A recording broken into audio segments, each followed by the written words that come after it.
Take a look at this piece of wood. It is just a plain board, nothing special about it. Now watch closely.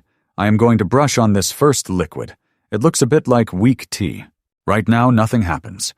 The wood still looks exactly the same. Now I add a second solution across the surface. Give it a few seconds. The color begins to shift. Brown slowly turns gray. Then the gray deepens into a dark blue-black. You can see the change moving along the grain of the wood. At first glance, it looks like paint. But it is not paint. Nothing here is covering the surface. What you are seeing is a chemical reaction between a natural compound found in tree bark and ordinary iron. That dark layer forming in the wood is more than a color change. It is a new compound forming directly inside the fibers. And that compound can help protect wood from one of its biggest enemies: rot. The surprising part is how simple the ingredients are. The total cost is usually around $3 to $6. Preparing everything takes about 45 minutes. There is no specialized equipment involved, just a natural extract from tree bark and a small amount of iron. When the two meet inside the wood, they react and form a compound that becomes part of the wood itself. Not a coating, a transformation.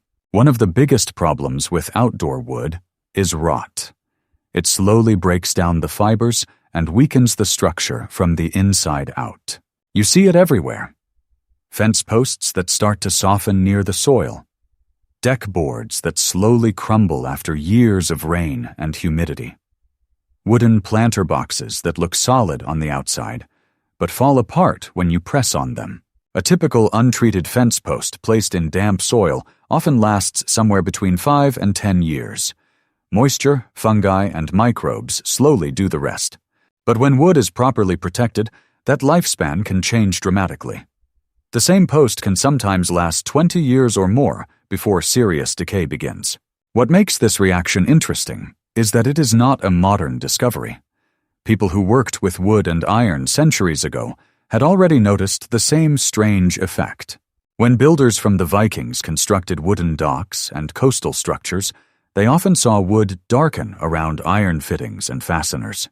Carpenters throughout medieval Europe observed similar changes when iron hardware touched certain types of wood, and temple builders during feudal Japan recorded the same darkening patterns where iron met tannin-rich timber. When completely different cultures notice the same reaction while working with the same materials, that usually points to something deeper than coincidence. It usually means chemistry is quietly at work. Once you start noticing this reaction, you begin to see the pattern in places that most people overlook. Look closely at old wooden boards where iron nails have been sitting for years. The wood around the nail often turns dark, sometimes almost black. That color change is not dirt, and it is not paint. It is a chemical reaction happening inside the wood. The same thing appears in another place most people know well. Oak barrels used for wine and whiskey slowly darken as the years pass. Part of that color comes from natural tannins inside the wood itself. When wood rich in tannins interacts with certain metals or minerals, the chemistry changes the structure of the surface. And interestingly, in many cases, that darker wood also seems to resist decay longer than untreated wood. Protecting wood from decay is a massive industry. Every year people spend billions trying to slow down moisture damage and fungal rot. Hardware stores are filled with products designed for exactly this problem. You will see shelves of wood sealers that promise to block water, pressure-treated lumber designed to survive in soil for years, and copper-based preservatives made specifically to fight fungal growth. In the United States, many of these treatments are regulated by agencies such as the U.S. Environmental Protection Agency because they contain chemicals designed to kill microorganisms. But a simple reaction made from tree bark and iron is different. It is not a patented formula, and it is not a branded product, which might explain why most people never hear about it. The key player in this reaction is a natural compound called tannin. Tannins are chemicals that many plants produce, especially in bark and outer tissues. If you have ever tasted strong tea or red wine, you have already experienced them. Some of the richest natural sources include the bark of oak trees, concentrated brews of black tea, chestnuts, and even pomegranate skins. What makes tannins chemically interesting is their ability to bind very strongly to certain metals. When tannins encounter iron ions, a new compound begins to form inside the material they are touching. That compound is called iron tannate. It produces the deep blue-black color you saw earlier. More importantly, it is extremely stable, and it does not dissolve easily in water. Once it forms inside the wood fibers, it tends to stay there. To understand why this matters, we need to look at what actually causes wood to rot. The main culprit is a biological process known as wood rot. Certain fungi colonize damp wood and begin releasing enzymes that break down cellulose and lignin, the structural components that give wood its strength. Over time, the fibers weaken and the wood slowly crumbles apart. But compounds like iron tannate can interfere with that process. The presence of iron bound to tannins can disrupt some of the enzymes fungi rely on to digest wood fibers. At the same time, the compound changes the chemical environment inside the wood itself. For many decay fungi, that environment becomes far less hospitable. The result is simple. The breakdown of the wood slows down, sometimes dramatically. This reaction between tannins and iron is not just a curiosity noticed by craftsmen. Chemists have been studying it for a long time. As early as the 19th century, the French scientist Henri Braconnot documented how plant tannins react with iron salts to produce dark, stable compounds. The same chemistry later became well known through historical iron gall inks used in old manuscripts. Even today, conservation laboratories still rely on similar reactions when studying how metals interact with tannin-rich materials. Institutions such as the Canadian Conservation Institute continue researching these processes because they play an important role in both preservation and material science. The good news is that recreating this reaction is surprisingly simple. You do not need specialized laboratory equipment, and you do not need rare chemicals. The basic ingredients are easy to find. First, a source of tannins, usually in the form of tannic acid powder. Second, a small amount of an iron salt. And finally, ordinary water. When these ingredients are prepared as two simple solutions and applied to wood in sequence, the reaction happens right inside the fibers. The total cost is usually very low. In most cases, around $5 to $10 is enough to prepare more than enough solution to treat several pieces of wood. Finding the ingredients is usually very straightforward. For the tannin source, the easiest option is tannic acid powder. If you search online for the phrase tannic acid powder food grade, you will find many suppliers.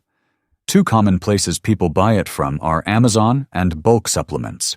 A typical container of about 100 grams often costs around $5, and that amount can make a surprising number of treatments. The second ingredient is an iron salt. The most common one used for this reaction is iron 2 sulfate. If you search for ferrous sulfate powder, you will usually find it sold as a gardening supplement. Many hardware and garden stores carry it, including Home Depot and Lowe's. It is often sold to correct iron deficiency in soil, which makes it easy to find. The first solution is the tannin mixture. Start by measuring about 4 grams of tannic acid powder. Add that powder to roughly 100 milliliters of warm water in a small container or glass jar. Stir the mixture slowly until the powder dissolves completely. It usually only takes a minute or two. Once dissolved, the liquid will take on a deep brown color that looks very similar to strong brewed tea. That color comes directly from the tannins themselves. At this stage, the solution is ready, and it will serve as the first step in preparing the wood for the reaction. Next comes the iron solution. In a separate container, measure about 5 grams of ferrous sulfate powder. Then add it to roughly 100 milliliters of water. Stir the mixture until the crystals dissolve completely. As it mixes, the liquid will usually take on a faint greenish color. That pale green tint is typical for dissolved iron sulfate. Once the powder has fully dissolved, the second solution is ready. This liquid will provide the iron ions that react with the tannins once both solutions meet inside the wood fibers. Before applying either solution, it helps to prepare the wood surface so the liquids can soak in properly. Start by using a wire brush or a stiff brush to clean the area you plan to treat.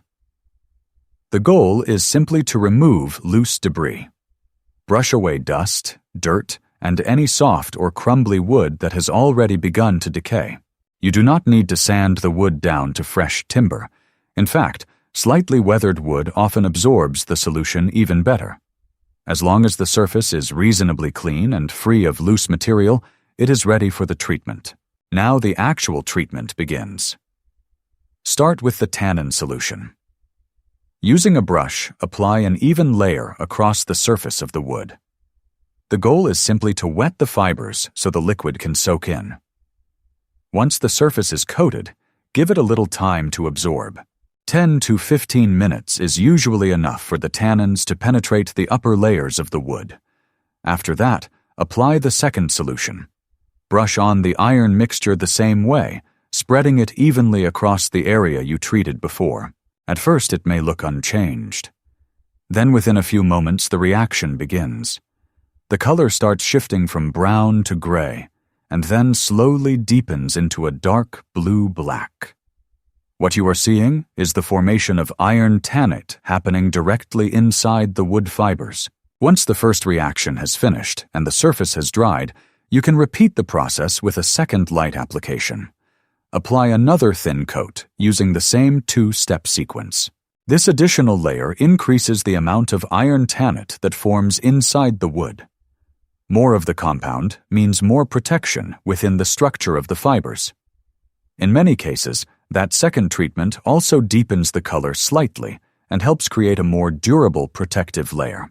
After the reaction has fully developed and the wood has dried, you can add an additional layer of protection if you want to improve water resistance. Many people choose a simple natural finish. A light coat of linseed oil works well and soaks deep into the grain. Others prefer a thin layer of beeswax or a commercial outdoor wood oil designed for exterior use. These finishes do not replace the chemical protection you just created. Instead, they help slow down moisture from penetrating the wood surface. Combined with the iron tannate inside the fibers, this can create a much more resilient piece of wood for outdoor conditions. This type of treatment works best for wood that will spend time outdoors. Fence posts are one of the most common uses, especially the sections that sit close to the soil where rot usually begins. Tool handles are another good example, since they are constantly exposed to moisture and changing weather.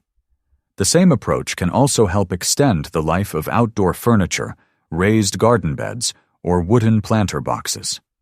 Any project where untreated wood normally struggles against moisture can potentially benefit from this reaction. It is important to be realistic about what this process can and cannot do. The reaction can slow down decay and make wood significantly more resistant to rot. But it does not make wood indestructible.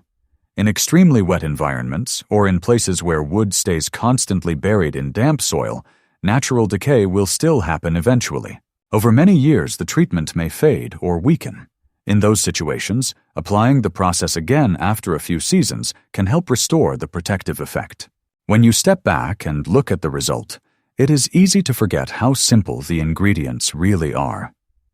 Sometimes the best solutions are not new inventions or complicated products. Sometimes they are just chemical reactions that nature has been using quietly for centuries. And once you understand that reaction, the method becomes surprisingly simple. Sometimes all it takes is a little bit of tree bark, a small amount of iron, and the right moment for the chemistry to happen.